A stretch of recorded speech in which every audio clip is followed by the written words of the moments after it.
Assalamu alaikum class 6. Hope you will be fine. Students, here is your book of English, New Oxford Modern English. So let's start our today's topic. Students, in our previous lecture we have discussed about the poem unit 3A, and it is our last unit. Students, and we have discussed the difficult words and their meaning and finished the reading of the poem. And now today we will start our exercise. So come on page number 35, exercises. Exercise number A, understanding the poem. Exercise ए में हमारे पास part number 1 हम इसका complete करेंगे. उसके बाद हमारे पास इसका part number 3 है आरटीसी. सो हम स्टार्ट करते हैं पार्ट नंबर 1 से. Answer the following questions. Number A, what is needed for the twig to become healthy and strong. वो कहते हैं कि वो ट्विग जो कि एक छोटी सी शाख थी, उसको हेल्दी और स्ट्रॉन्ग होने के लिए किन चीज़ों की ज़रूरत है. Air, water, earth and sun. Air, water and sun are needed for the twig to become healthy and strong. मतलब कि उसको हवा की ज़रूरत है, पानी की ज़रूरत है और उसको सूरज की रोशनी की ज़रूरत है, मतलब कि हेल्दी और स्ट्रॉन्ग होने के लिए. नंबर 2 देखें जी. In what ways will the twig develop if it is care for. वो कहते हैं कि अगर उसकी केयर हम करें, उसको हम प्रॉपर जो उसकी रिलेटेड थिंग्स हैं उसको मुहैया करें, तो वो कैसे उसकी ग्रोथ होगी, कैसे उसकी परवरिश होगी. इफ़ केयर फॉर, अगर हम उसकी केयर करेंगे, the twig will develop into tall bush with many flowers and sparkling leaves. अगर हम उसकी केयर करें तो उस पर बहुत सारे फ्लावर्स होंगे और स्पार्कलिंग वर्ड आप यहाँ पे, ये क्या वर्ड है जी, स्पार्कलिंग, SPARKLING, स्पार्कलिंग लीव्स. तो ये उस पर बहुत से चमकदार पत्ते और उसके फूल होंगे. नंबर सी देखिए, question number 3. What is a closet and what might be found there. एक क्लोजेट क्या है, हमने जो कल भी डिस्कस किया था अपनी रीडिंग में भी. क्लोजेट एक कैबिनेट है, एक बंद जगह को भी कहते हैं, या कोई ऐसी जगह जहाँ पे रोशनी, हवा या पानी का गुजरना हो. And what might be found there, और वहाँ कौन सी चीज़ें पाई जा सकती हैं. A closet is a large cabinet and things like mouse traps, blunty tools and twisted nails can be found there. वहाँ पे हम माउस ट्रैप्स देख सकते हैं, blunty tools mean waste tools माने मौजूद होंगे, या ट्विस्टेड नेल्स या मुड़े हुए कोई भी नेल्स वहाँ पे पाए जा सकते हैं. क्वेश्चन नंबर डी है जी. Is the closet mentioned in the poem used much, how do we now. वो कहते हैं कि क्लोजेट जो कि वर्ड मेंशन है पोएम में, in the poem used much, क्या ये पोएम में यूज़ हो रहा है word. How do we now, हम कैसे इसके बारे में जान सकते हैं. No, the closet mention in the poem is not used much. Closet word mention है पोएम में लेकिन ये यूज़ नहीं हुआ. We now it when the poet mentions that we shall even forget that we once put a twig there. It shows that the closet is not used much. मतलब कि सिर्फ हमने उस वर्ड का वहाँ पे यूज़ किया, उस वर्ड को मेंशन किया गया, बट उसका यूज़ पोएम में कहीं भी नज़र नहीं आ रहा. Will the twig grow in a closet? Why? वो कह रहे हैं कि एक क्लोजेट में जो हमारी वो टहनी है या जो हमारी शाह है वो ग्रो करेगी. Why? क्यों? अगर ग्रो कर सकती है, वाई, उसकी रीज़न भी बताएं. The twig can not grow in a closet because it can't get air, sun और वाटर इन देयर. वो कहते हैं कि वो कोई भी फूल या कोई भी कली वगैरह किसी बंद जगह पे बिल्कुल भी ग्रो नहीं कर सकती. क्यों? उसकी रीज़न ये है कि उससे वहाँ पे कोई भी सनलाइट प्रॉपर तरीके से नहीं मिलती, ना ही एयर और ना ही उसको वहाँ पे हम पानी दे सकते हैं.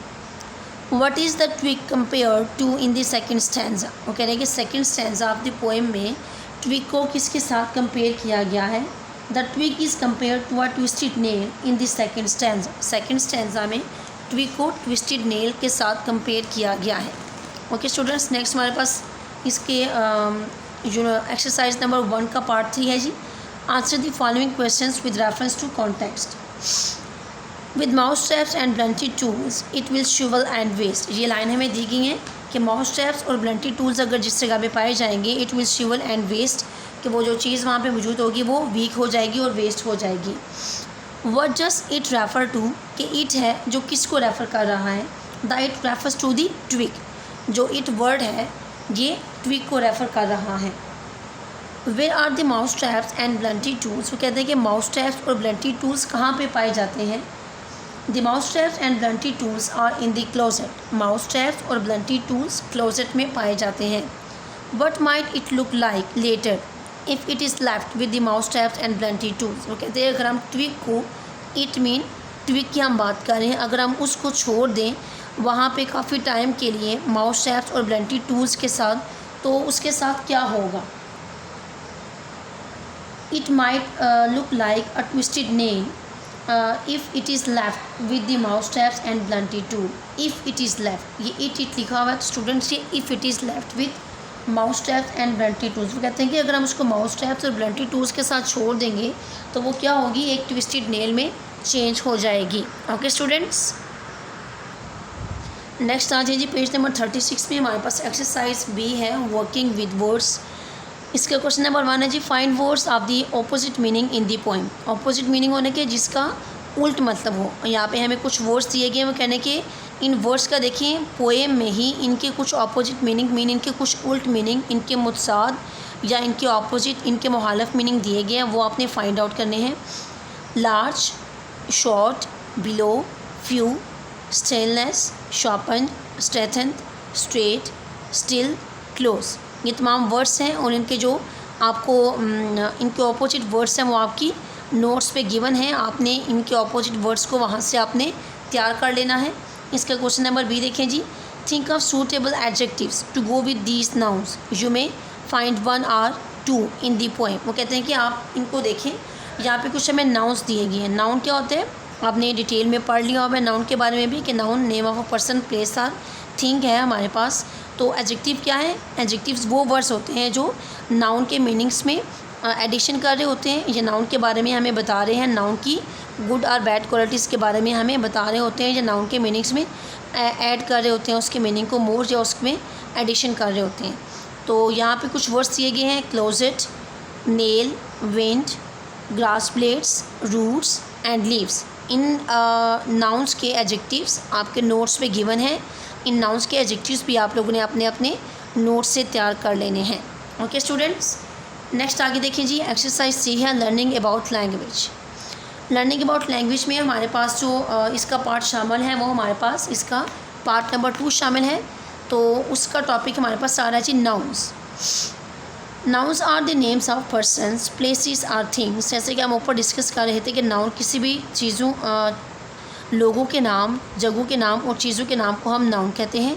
There are 4 kinds of noun. हमें यहाँ पे जो काइंड्स दी गई हैं वो 4 हैं, जबकि हमने अपने ग्रामर ट्री वाली बुक में नाउन की 4 से ज़्यादा टाइप्स डिटेल में डिस्कस की हैं। Proper noun, common nouns, collective nouns and abstract noun. Proper nouns are the personal names of people, places और थिंग्स। प्रॉपर नाउन है जो चीज़ों के, जगहों के और लोगों के पर्सनल नेम्स हैं। They names usually do not belong to other of the same kind. The word proper here means belonging to our own. वो कह रहे हैं कि जो प्रॉपर नाम होता है वो किसी not belong to other of the same kind, वो एक ही तरह के 2 या 2 बंदों से बिलोंग नहीं करता। इसका मतलब होता है प्रॉपर नाउन या वर्ड प्रॉपर का मतलब होता है किसी से बिलोंग करना या खुद से बिलोंग करना। This noun always start with a capital letter. जो प्रॉपर नाउन होते हैं वो हमेशा कैपिटल लेटर से स्टार्ट हो रहे होते हैं। For example Manila, Thomas, Allama Iqbal.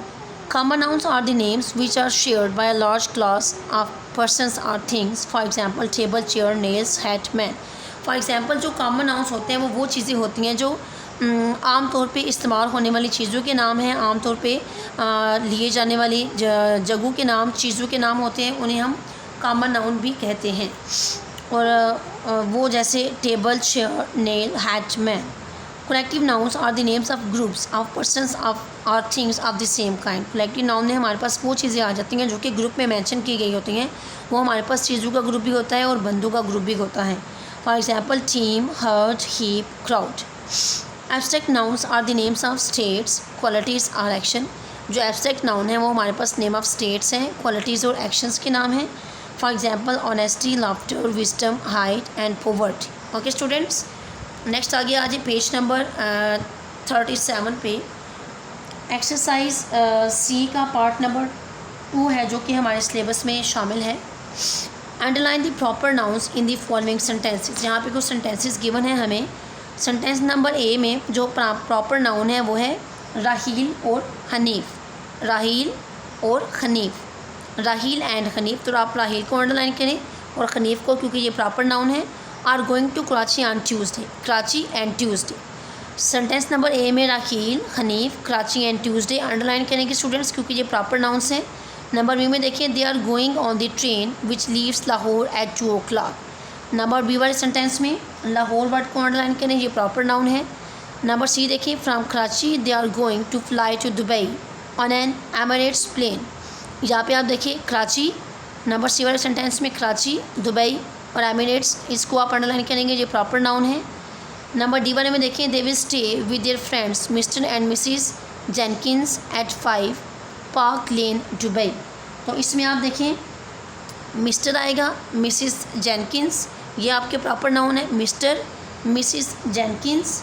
और उसके बाद आप देखेंगे जी 5 Park Lane Dubai, 5 Park Lane Dubai, ये जगह का नाम है दुबई में। तो यहाँ पे आप इसको अंडरलाइन करेंगे, ये भी हमारे पास प्रॉपर नाउन है।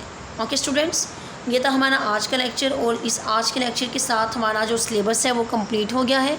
आप अपने आज के लेक्चर को भी तैयार करेंगे अपने नोट्स से, जैसे कि मैंने आपको एक्सरसाइज 20 से रिलेटेड बताया कि इसका क्वेश्चन नंबर 1 और 2 आपने अपने नोट्स से तैयार करना है। उसके अलावा आज के लेक्चर के साथ आपकी इंग्लिश ए का जो सिलेबस था वो आपका कंप्लीट हो गया है और अब आपने अपना जो रिवीजन करनी है अपने सिलेबस की, वो जो गिवन डायरी आपको दी गई है रिवीजन की, उसके अकॉर्डिंग आप अपने सिलेबस की रिवीजन भी करेंगे।